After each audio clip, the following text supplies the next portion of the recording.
जो भी मैंने पढ़ाया वो आप लोगों को क्लियर है बेटा? लास्ट लेक्चर में हमने जो भी पढ़ा था वो आप लोगों को क्लियर है?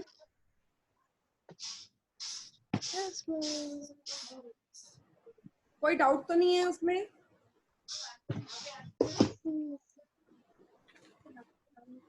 No ma'am. नहीं है। चलिए आगे बढ़ते हैं हम। नो आज का जो हमारा टॉपिक है वही एमएस एक्सेल से रिलेटेड ही है। आगे के जो फंक्शंस हैं वो हमें देखना थे, तो वो हम स्टार्ट कर रहे हैं। मैं स्क्रीन शेयर कर रही हूँ, आप बताइएगा कि आपको स्क्रीन विजिबल है या नहीं। Okay ma'am. स्क्रीन विजिबल है आप लोगों को? Yes ma'am. हम नेक्स्ट एक्सेल फंक्शन पे चलते हैं। अभी तक हमने सम फंक्शन देखा था, सम इफ फंक्शन देख लिया था हमने। उसके बाद हमने इफ फंक्शन के साथ इफ कंडीशन देखी थी, इसमें हम लॉजिकल ऑपरेशन अप्लाई कर रहे थे, यस और नो, ट्रू या फॉल्स कंडीशन कैसे अप्लाई की जाती है। काउंट फंक्शन हमने देखा था, जिसमें एक बार मैं फिर से रिपीट कर रही हूँ काउंट को, ताकि आप लोगों को रिकॉल हो जाए कि हमने क्या किया था।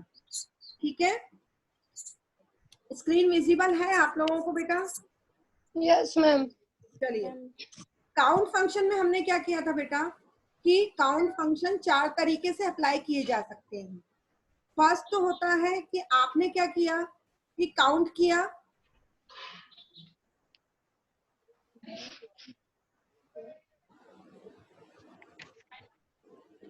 फर्स्ट काउंट फंक्शन इस तरीके से चलता है जिसमें आप क्या लिखेंगे, काउंट वैल्यू 1 वैल्यू 2। इसका मतलब होता है ये रेंज, सेल की रेंज, मतलब किस रेंज से किस रेंज तक मुझे नंबर ऑफ सेल काउंट करना है। मतलब इसका मेन काम ये होता है कि ये केवल जो सेल के कंटेंट्स हैं उनके नंबर को काउंट करता है। कैसे? फॉर एग्जांपल मान लीजिए यहाँ पर ये मुझे सेल दिए हुए हैं और इन सेल की वैल्यू है, ये A1 पे है, सेल A1 पे 3 है, A2 पे 5 है, A3 ब्लैंक है, A4 पे माइनस साइन है, A5 पे 11 है, A6 पे आपका डॉट है, A7 पे कॉमा है, A8 सेल जो है उसकी वैल्यू ब्लैंक है, A9 पे 8 है और A10 पे 0 है। अगर मैंने ये फर्स्ट वाला फंक्शन अगर अप्लाई किया है तो ये फंक्शन कैसे अप्लाई होगा, it is equal to count लिखेंगे, ब्रैकेट में हम रेंज लिखेंगे। कौन सी रेंज लिखेंगे? रेंज जहां से जहां तक मुझे, जिस सेल से लेके स्टार्टिंग से एंड सेल तक जहां तक मुझे उसकी वैल्यू चाहिए, नंबर काउंट करना है, वो सेल रेंज लिखेंगे। फॉर एग्जांपल मुझे A1 से लेके ये A10 तक की काउंटिंग चाहिए है कि नंबर ऑफ कितने सेल ऐसे हैं जिसमें एक्चुअल नंबर है। बात समझ में आ रही है आपको? नंबर काउंट करना है तो मैंने रेंज लिखी A1 कॉलन A10। ठीक है, ये कॉलन साइन है, ये 2 बिंदु जो लगाते हैं हम कॉलन, इस तरीके से साइन लगता है। ठीक है, तो A1 कॉलन A10। तो अब हम देखें A1 से A10 के बीच में कौन कौन से ऐसे सेल हैं जिसमें नंबर दिए हुए हैं। तो पहला दिया हुआ है 3, 5, 8 और 0। 0 भी नंबर ही होता है। Is that clear? तो टोटल कितने नंबर दिए हुए हैं? 4। तो ये काउंट फंक्शन क्या करेगा? ये काउंट फंक्शन केवल किसको काउंट करेगा? नंबर ऑफ सेल में कितने नंबर्स प्रेजेंट्स हैं।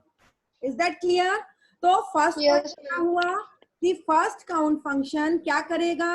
Only cells that contains number, count only cells that contains number. ऐसे सेल्स को काउंट करेगा जिसमें नंबर दिए हुए हैं। यहाँ पर ये स्पेशल कैरेक्टर्स दिए हुए हैं इसलिए उसने उसको काउंट नहीं किया, क्योंकि इस फंक्शन का मेन रोल जो है वो काउंटिंग है। Is that clear? कोई डाउट तो नहीं है बेटा? No ma'am. ठीक है, अब सेकंड वाले हम आते हैं count capital A. Count capital A का मतलब ये है, ये उन नंबर ऑफ सेल्स को काउंट करेगा जो कि क्या है? Empty. Count cell that are not empty. उन सेल को काउंट करेगा जो कि खाली नहीं है। आ रही है बात समझ में? इसका मेन डेफिनेशन क्या हुई? काउंट ए फंक्शन क्या करता है? काउंट करता है, किन सेल्स को काउंट करेगा जो कि एम्प्टी नहीं है, not empty. Is that clear? तो देखें कैसे, अगर मैंने A1 से A10 वही रेंज दी है, तो देखें कौन कौन से सेल जो है एम्प्टी नहीं है। A1 सेल एम्प्टी नहीं है, A2 एम्प्टी नहीं है, 2, 3, 4, 5, 6, 7 and 8 आ रहे। नंबर ऑफ कितने सेल ऐसे हैं जो एम्प्टी नहीं है? 8 सेल ऐसे हैं जो कि एम्प्टी नहीं है। Is that clear? कोई डाउट इसमें? No, ma'am. नहीं, आगे बढ़े। Yes. चलिए नेक्स्ट, अब अगला वाला ऑप्शन हम देखते हैं। अगला है हमारा काउंट ऑप्शन, जो कि है आपका काउंट ब्लैंक। ठीक है, लिखा कैसे जाता है? काउंट लिखा जाता है इक्वल के साथ, ब्लैंक लिखा जाता है और रेंज दी जाती है। मतलब ये क्या बताएगा? अभी तक ए वाला बताता था नॉट एम्प्टी सेल, और ये क्या बताएगा? नाम से क्लियर है, उन सेल को काउंट करो जो कि ब्लैंक है। Is that clear? तो कैसे, यहाँ देखिए, यहाँ पर उसने क्या किया? It is equal to count लिखा है, ब्लैंक रेंज दे दी, कहां से कहां तक? A1 से लेके A10 रेंज तक की सेल दे दी है। और इसमें अब हमें ये देखना है, इस फंक्शन का मेन काम होता है उन सेल की जानकारी, उनका आंकड़ा बताना, उनके नंबर्स बताना जो कि खाली हैं। तो इन A1 से लेके A10 में कौन कौन से सेल खाली है? 3rd नंबर का सेल खाली है और 8 नंबर का। तो मतलब काउंटिंग क्या आई? 2। इसलिए यहाँ क्या लिखा हुआ है बेटा? 2 लिखा हुआ। 2. Is that clear? Yes, ma'am. चलिए नेक्स्ट चलते हैं। काउंट इफ, नाम से ही क्लियर है, काउंटिंग करना है, लेकिन कंडीशन देंगे यहाँ पर। हमें उन सेल की काउंटिंग करना है जहां पर हम रेंज देंगे और एक कंडीशन देंगे पर्टिकुलर, वो कंडीशन चले। जैसे कि अगर आप देखेंगे तो यहाँ पर आपको दिखेगा काउंट इफ लिखा हुआ इक्वल के साथ, रेंज आपको मालूम है A1 से A10 करनी है मुझे, ये A1 से A10 रेंज को फॉलो करना है, लेकिन किस कंडीशन के साथ? ऐसे सेल ढूंढना है जिसमें नंबर की जो वैल्यू है वो 5 के बराबर है या 5 से छोटी है। तो ऐसे सेल कितने हुए? एक तो हुआ 3, 3 छोटा है 5 से, 5 छोटा नहीं है 5 से लेकिन बराबर है, 8 Yes. होगा नहीं लेकिन 0। 0. कितने नंबर ऑफ सेल्स हो गए? 3। 3. में 5 से छोटी और बराबर वैल्यू है, तो यहाँ पर क्या आ गया? आपका 3 आ गया। 3. ये 4 नंबर का जो फॉर्मूला है वो क्या करता है? Function count number of cells that meet given condition, जहां पर कंडीशन सेटिस्फाइड होगी उसको वो क्या करेगा? एग्जीक्यूट करेगा। कोई डाउट इसमें किसी को भी? No, ma'am. किसी को डाउट नहीं है? आगे बढ़े। Yes, ma'am. दोबारा तो नहीं समझाना है?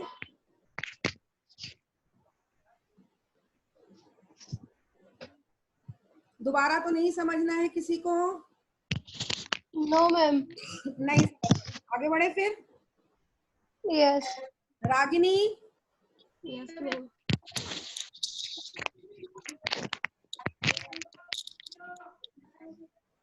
Maria, any doubt? No, ma'am. नहीं है, क्लियर है? वॉइस क्लियर है सबको? Yes, ma'am. ठीक है, आगे बढ़ती हूँ, नेक्स्ट फंक्शन पे चलते हैं हम। ठीक है, काउंट हो चुका है हमारा। नेक्स्ट है हमारा फंक्शन टेक्स्ट पे अप्लाई होने वाला lower function. Is that clear? आपको विजिबल है? Yes, ma'am. दिख रहा है टेक्स्ट फंक्शन हेडिंग?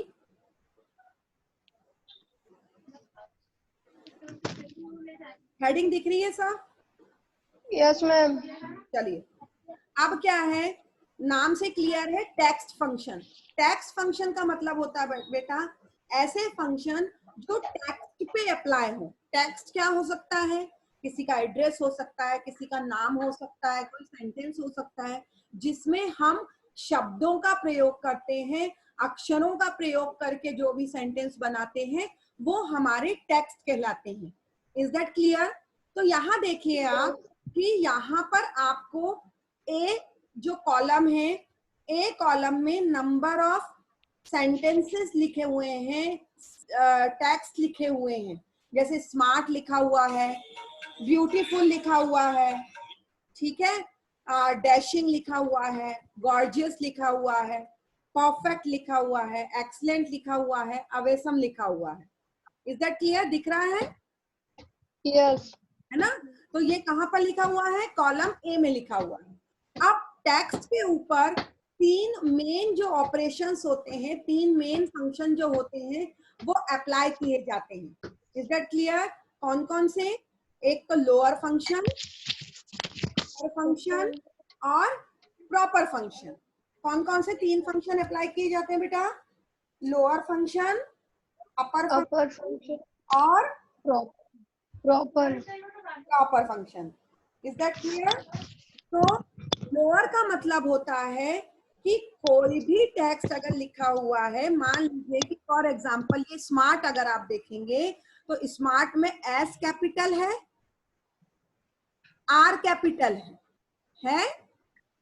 तो Yes. इस पूरे टेक्स्ट को मुझे काय में कन्वर्ट करना है? स्मॉल लेटर्स में कन्वर्ट करना है, तो उसको कंप्यूटर लैंग्वेज में लोअर कहा जाता है। तो लोअर केस में मेरे को बदलना है। It means what? मुझे इस पूरे टेक्स्ट में जितने भी अल्फाबेट्स लिखे हैं वो सारे स्मॉल लेटर में कन्वर्ट हो जाएं, तो उसके लिए टेक्स्ट फंक्शन लोअर चलता है। अब इस फंक्शन को चलाते कैसे हैं? इस फंक्शन को चलाने के लिए हम क्या करेंगे? It is equal to lower, ठीक है, और वो टेक्स्ट लिख देंगे, या तो टेक्स्ट लिख दें या फिर हम क्या करें, उस टेक्स्ट की रेंज दे दें। कैसे? It is equal to lower, ठीक है, इस तरीके से लिखें लोअर, और लोअर लिखने के बाद ब्रैकेट में हम लिख दें, ये कहां पर दिया हुआ है? ए कॉलम और सेकंड रो में, तो रेंज क्या आएगी? A2। ऑनलाइन बैच चल रहा है, मैं देखो ऑनलाइन तो बोल लेना, ठीक है, तो रेंज क्या आएगी? A2 रेंज आएगी। क्लियर? इतनी चीज समझ में आई? अब नेक्स्ट है आपका अपर फंक्शन। तो आप देखिए जैसे ही मैंने ये A2 रेंज लिखी है, तो यहाँ पर आप देख रहे हैं स्मार्ट स्मॉल लेटर्स में क्या हो गया है? आपका कन्वर्ट हो गया है। इसी प्रकार से अगर मुझे अपर फंक्शन चलाना है, तो अपर फंक्शन का मतलब होता है कि पूरा टेक्स्ट कैपिटल लेटर में कन्वर्ट हो जाए।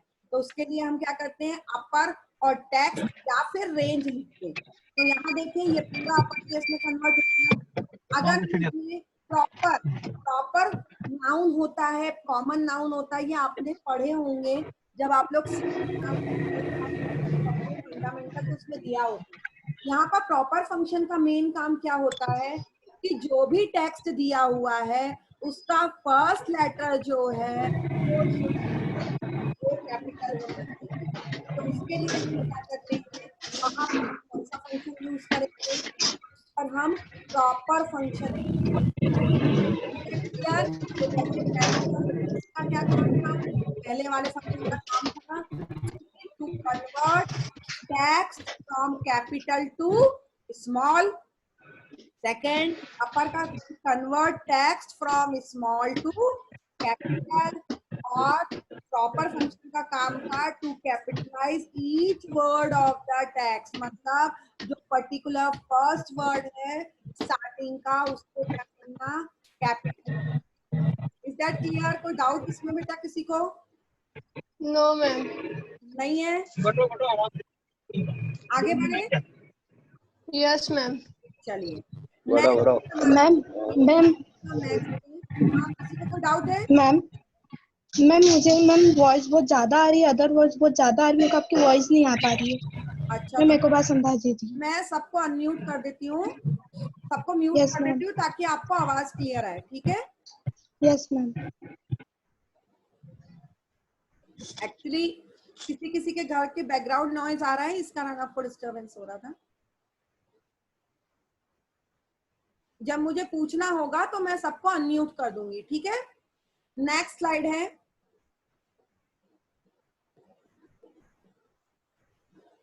अगेन टेक्स्ट फंक्शन की हम बात कर रहे हैं। विजिबल है सबको slide? Yes, ma'am. Yes, ma'am. चलिए, नेक्स्ट हमारे जो फंक्शन है टेक्स्ट के, वो फंक्शन है आपके, फर्स्ट है आपका लेफ्ट फंक्शन, सेकंड है राइट फंक्शन, थर्ड है मिड फंक्शन। लेफ्ट फंक्शन मतलब कि कोई भी टेक्स्ट अगर दिया है, फॉर एग्जांपल यहाँ पर टेक्स्ट अगर हम स्मार्ट की बात करें तो मुझे क्या करना है, जो भी फंक्शन दिया हुआ है उस फंक्शन की रेंज लिखनी, मतलब जिस पर्टिकुलर सेल में जो टेक्स्ट दिया गया है उसकी रेंज लिखनी है। फॉर एग्जांपल यहाँ AN लिखा है, यहाँ AN की जगह आप लिखेंगे A3। N है नंबर ऑफ सेल की पोजीशन, तो थर्ड नंबर का है। A is a column, A इधर है 3 रो नंबर है, इसलिए यहाँ पर लिखा 3, इसका मतलब ये है कि लेफ्ट से, है ना, लेफ्ट से अगर हम खसकाएं तो हमें लेफ्ट के 3 कैरेक्टर्स को वो प्रिंट करे। तो अगर आप देखेंगे तो यहाँ पर लेफ्ट के 3 कैरेक्टर्स कौन से आ रहे हैं, SMA, तो उसने क्या लिख दिया, SMA, लेफ्ट के 3 कैरेक्टर्स तक के जो भी लेटर्स है उनको प्रिंट करे। इसी प्रकार से आप ब्यूटीफुल का अगर देखेंगे तो BEA लिख दिया है। डैशिंग का देखेंगे तो लेफ्ट से 3 कैरेक्टर, ये 3 कैरेक्टर लेफ्ट से लिख दिए। गॉर्जियस का GOR लिख दिया, परफेक्ट का PER लिख दिया, एक्सीलेंट का EXC से EXC लिख दिया। Is that clear? और इसका ऑपोजिट राइट फंक्शन देखेंगे तो आपको टेक्स्ट लिखना है, मतलब वो रेंज लिखनी है और नंबर ऑफ कैरेक्टर्स कितने चाहिए। अगर फॉर एग्जांपल यहाँ पर मैं इसकी जगह 4 लिख देती तो राइट से कितने कैरेक्टर करता, वो 4, मतलब यहाँ पर एक चीज और क्या आ जाती, MAR और T हो जाता। क्लियर? लेकिन यहाँ क्या था, यहाँ पर था 3, तो वो उसने क्या प्रिंट किया बेटा, ART। राइट से क्या प्रिंट किया, ART। Is that clear? उसी प्रकार से अगर हम बात करें तो यहाँ अगर आप देखिए, अगर इसकी बात करें, ब्यूटीफुल की बात करें तो ब्यूटीफुल का राइट से क्या आएगा, FUL।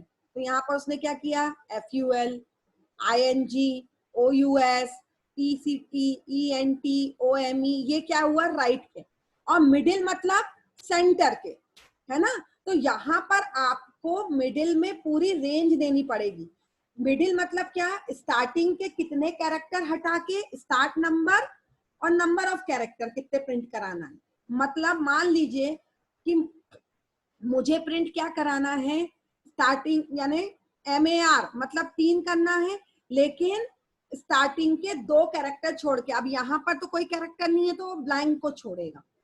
आ रही है बात समझ में? अब जैसे अगर यहाँ की बात करें तो यहाँ से क्या आ रहा है, वो मिडिल का कौन सा आएगा, BAU, तो उसने यहाँ क्या कर दिया, 3 कैरेक्टर BAU फाइंड कर दिया। Is that clear? फर्स्ट वाले को उसको एज अ ब्लैंक लिया, ये 2 को स्किप करके उसने कौन से किए, ये सेंटर वाले किए। जैसे यहाँ पर ASH कर दिया, यहाँ पर कौन सा किया उसने, ORG कर दिया, ERF कर लिया, EXE कर दिया, WES कर दिया। Is that clear? तो ये मेन फंक्शन है। तो पहले फंक्शन का काम क्या है, return specified number of character from start of text. जहां से टेक्स्ट स्टार्ट होता है वो पर्टिकुलर स्पेसिफिक उनको प्रिंट करेगा। और सेकंड होता है आपका कि नेक्स्ट है आपका right return specified number of a character from the end of the text, मतलब यहाँ से टेक्स्ट जहां से एंड होता है, ये एंडिंग पॉइंट हुई टेक्स्ट की, ये स्टार्टिंग पॉइंट हुई, तो एंडिंग पॉइंट से जो होगा वहां से टेक्स्ट के नंबर को रिप्रेजेंट करेगा। और return character from middle of text given a starting position, जहां से आपको शुरू करना है वहां से आपको पोजीशन देके जहां तक के कैरेक्टर प्रिंट कराना है वो इस मिडिल फंक्शन से होगा। ठीक है? तो ये था हमारे टेक्स्ट के मेन फंक्शन, जिसमें हमने एक तो टेक्स्ट में मेन फंक्शन होता है लोअर अपर, ठीक है, और दूसरा होता है आपका ये लेफ्ट राइट मिडिल, ये सारे फंक्शन जो होते हैं ये टेक्स्ट फंक्शन कहलाते हैं। Is that clear? कोई डाउट इसमें बेटा आप लोगों को? No ma'am. नहीं नो मैम। नहीं, आगे बढ़े। Yes ma'am. चलिए, अब मेन जो होते हैं, एक फंक्शन और होता है, ये कहलाते हैं आपके अदर फंक्शन। सम फंक्शन हमने पढ़ा है, उसके अलावा भी कई फंक्शंस एक्सेल्स में यूज किए जाते हैं। यहाँ पर आप देख रहे हैं फंक्शंस के नाम दिए हुए हैं बेटा, ठीक है। नाउ फंक्शन, टुडे फंक्शन, बांधने तो क्या अभी हटाओ। अरे टुडे फंक्शन, मॉड फंक्शन और लेंथ फंक्शन, ठीक है। इसके अलावा भी एक फंक्शन है सम फंक्शन, जो कि हमने देखा था कि अगर हमको डायरेक्ट यूज करना हो तो हम सम फंक्शन भी यूज कर सकते हैं। अब सबसे पहले हम देखते हैं what is the use of now function.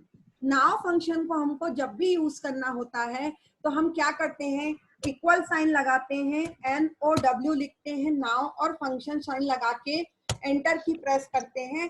तो जब हम इस तरीके से लिखते हैं तो ये क्या करता है, ये रिप्रेजेंट करता है आपकी करंट डेट को, return current date and time. जब हमें करंट डेट और टाइम रिप्रेजेंट करना होता है तो वी यूज कौन सा फंक्शन को हम यूज करते हैं, हम यूज करते हैं नाउ फंक्शन को। ये क्या रिप्रेजेंट करता है, ये रिप्रेजेंट करता है आपका डेट, करंट जो भी डेट होगी और जो करंट टाइम होगा उसको रिप्रेजेंट करेगा। Is that clear? सेकेंड है आपका टुडे। ये फंक्शन केवल आज की जो डेट होगी, जो टुडेज डेट होगी, उसको रिप्रेजेंट करेगा। Is that clear? जैसे कि अगर हम इस फंक्शन को चलाएंगे फॉर एग्जांपल एक्सेल शीट में, तो एक्सेल शीट में क्या होगा, जो आज की डेट होगी और सिस्टम में जो डेट सेट होगी उसको वो रिप्रेजेंट करेगा। क्लियर? अब बात आती है MOD फंक्शन की। ये रिप्रेजेंट करता है आपका remainder after number is divided by a divisor. मतलब कैसे, 7 को जब हम 3 से भाग देंगे, 7 को जब हम 3 से भाग देंगे तो क्या आएगा, 7 को डिवाइड करके देखिए आप, 7 को अगर हमने डिवाइड किया 3 से, 7 को हम 3 से डिवाइड करके देखते हैं, 3 2 जा 6, राइट। कितना बचा रिमाइंडर मेरे पास, 1। तो ये फंक्शन क्या करता है, आपके जो रिमाइंडर बचता है, जो शेषफल बचता है, उसको रिप्रेजेंट करता है। ठीक है, अगर मुझे कहीं ऐसे कोई ऑपरेशन लगाना है, मैथमेटिक ऑपरेशन की, जिसमें मुझे रिमाइंडर की वैल्यू चाहिए हो, तो वहां मैं क्या करूंगी, इसका यूज करूंगी, मॉड फंक्शन का। ठीक है, अब हम बात करते हैं लेंथ फंक्शन की। लेंथ फंक्शन मतलब स्ट्रिंग की लेंथ को बताएगा। जैसे मान लो ये A1 में लिखा हुआ है फंक्शन, ठीक है। अब इस फंक्शन की लेंथ कितनी, इसमें नंबर ऑफ कैरेक्टर्स कितने हैं उसको रिप्रेजेंट करेगा। कैसे काउंट करें हम, 1 2 3 4 5 6 7 8 9। मतलब फंक्शन जो लिखा हुआ है टेक्स्ट, उसकी स्ट्रिंग की लेंथ कितनी हुई, 9। तो ये उसने रिप्रेजेंट कर दिया 9। अगर मैं यहाँ A1 की जगह B1 लिखती तो कोई बताएगा कि क्या आती लेंथ, 7 7 कैसे आई फरीन? मैम, क्योंकि वहाँ पे ऊपर रिजल्ट में जितने लिखे उन सबको काउंट करके नंबर ऑफ कैरेक्टर्स को उसने काउंट किया, इसलिए क्या आई आपकी आंसर, क्या आया आपका 7 आएगा। क्लियर? Yes ma'am. चलिए, नेक्स्ट है आपका सम। सम फंक्शन को 3 तरीके से हमने देखा। एक देखा था डायरेक्ट सम लिखते थे हम, और सम लिख के हम क्या करते थे बेटा, रेंज दे देते थे सेल की। अगर मान लीजिए कि मुझे कोई चीज सम करनी है तो मैं वहां रेंज दे देती थी सम की। लेकिन अगर मुझे डायरेक्ट मुझे 2 नंबर का सम चाहिए है तो वहां मैं नंबर दे दूंगी। फॉर एग्जाम्पल जैसे यहाँ अगर आप देखेंगे, ये देखिए यहाँ पर क्या किया है, इट इज इक्वल टू का साइन लगाया है, सम लिखा है 2,3, मतलब 2 और 3 को जोड़ो और जो रिजल्ट है उसको रिप्रेजेंट करो। तो यहाँ 2 और 3 को लिखा तो रिजल्ट क्या आ गया मेरा 5। ठीक है, अगर मैं यहाँ पर 4,3 लिखती सम के अंदर, इस तरीके से कुछ लिखती और यहाँ लिखती सम, तो क्या आता बेटा आंसर? 7। वेरी गुड, 7 आता। यहाँ पर मुझे डायरेक्ट अगर सम करना हो तो उसके लिए मैं किसका यूज करूंगी, इस तरीके से फंक्शन का यूज करूंगी, direct add all the numbers. अगर मुझे सारे नंबर्स जोड़ना है तो यहाँ सिर्फ मुझे क्या करना पड़ेगा, यहाँ सिर्फ कॉमा लगा के वो नंबर लिखते जाना पड़ेगा, उसके नंबर का क्या हो जाएगा, ऐड, सम हो जाएगा। ठीक है, तो हमने 2 तरीके से फंक्शन देखे थे, सम फंक्शन। ठीक है, पहला क्या देखा था, पहला फंक्शन था इक्वल टू सम और रेंज। फॉर एग्जांपल अगर मुझे A1 से लेके A10 तक को जोड़ना होता था तो मैं लिख देती थी A10 इस तरीके से और एंटर की प्रेस करती थी। और दूसरा होता था कि मुझे अगर कंडीशन लगानी हो तो मैं लिखती थी सम इफ, ब्रैकेट में लिखती थी रेंज, जो भी रेंज है,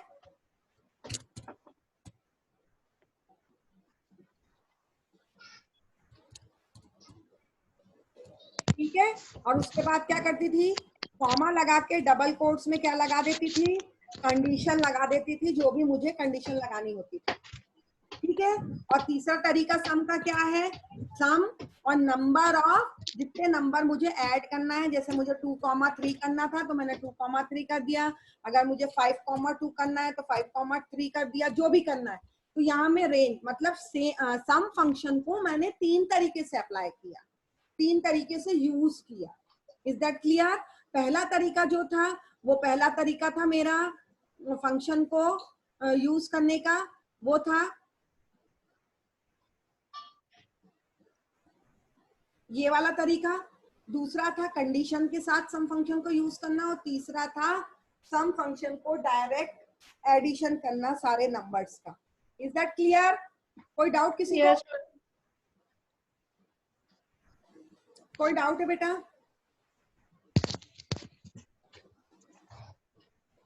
No, ma'am. नहीं। तो आज मैंने आपको कौन कौन से 3 फंक्शन बताए, कौन कौन सी 3 चीजें हमने देखी आज?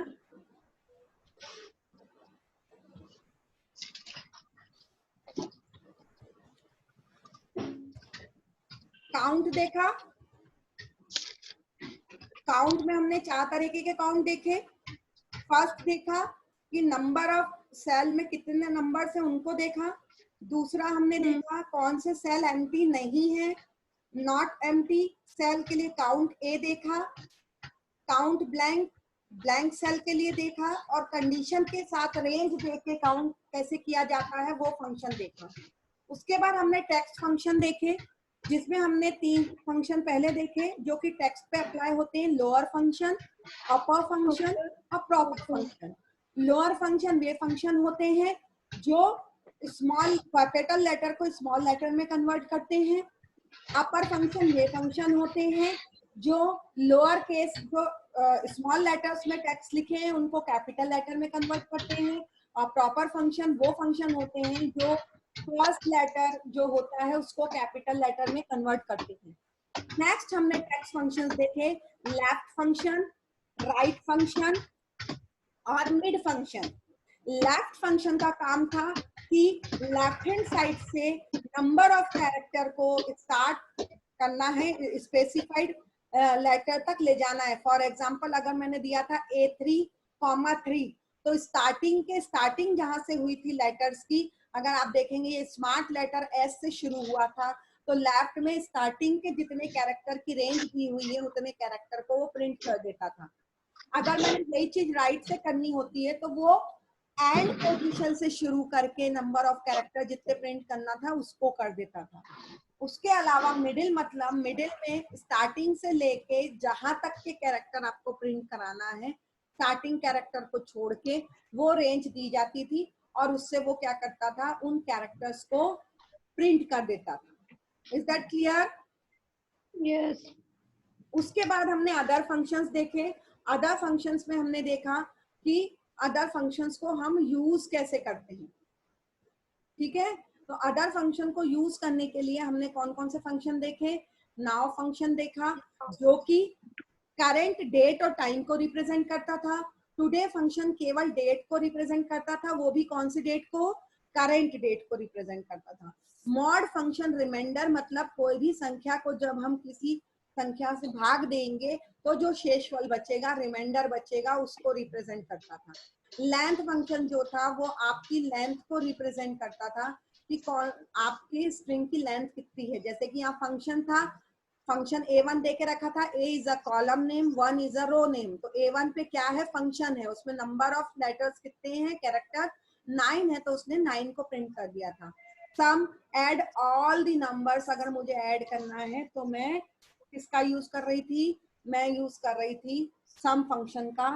सम फंक्शन के 3 तरीके मैंने आपको बता दिए थे कि सम फंक्शन को 3 तरीके से यूज किया जा सकता है।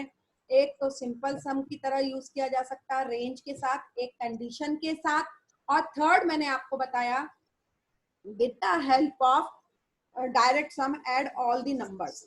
Is that clear? कोई डाउट इसमें? No ma'am. ठीक है, तो आज का टॉपिक आप लोगों को क्लियर है ऐसा मैं मान लूं, yes ma'am.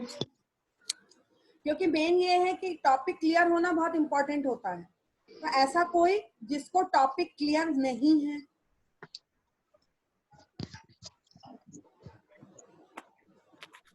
No ma'am. Clear है बेटा टॉपिक सबको? Yes, yes ma'am. Ma'am. Maria आपको भी क्लियर है? Yes, ma'am. चलिए, आर्ट्स डिपार्टमेंट से केवल अक्षिता वैष्णवी है, BA सेकंड सेम से। Yes ma'am. बाकी क्यों नहीं आए बेटा आज? हम पता नहीं। बीकॉम से केवल मारिया है, Yes, ma'am. और इधर आर्ट्स से शायद रागनी भी है, और बीकॉम सेकंड सेम से बोलो राहत और फरीन। चलिए, आज के टॉपिक में कोई डाउट नहीं है ऐसा मैं मान लूं? No, ma'am. Yes ma'am. तो बेटा जो भी आज टॉपिक मैंने आप लोगों को समझाया है उसको प्लीज आप लोग एक बार स्टडी जरूर कर लीजिएगा, ताकि आप लोगों को ये रहे कि रिकॉल होता है। ये पीपीटी मैं ऑलरेडी शेयर कर चुकी हूँ आप लोगों को, तो आप इसको स्टडी करिए। और नेक्स्ट फ्राइडे को फिर मेरा लेक्चर रहेगा, तो उसमें आपके जो भी डाउट्स होंगे तो प्लीज वो आप लेके आइएगा। और अगर नहीं भी हो तो आप मुझे ग्रुप पे, व्हाट्सएप ग्रुप पे अपने डाउट्स दे सकते हैं, तो मैं उसका सॉल्यूशन आप लोगों को दे दूंगी, ठीक है? Yes ma'am. चलिए, थैंक यू बेटा। Thank you ma'am. हेल्दी।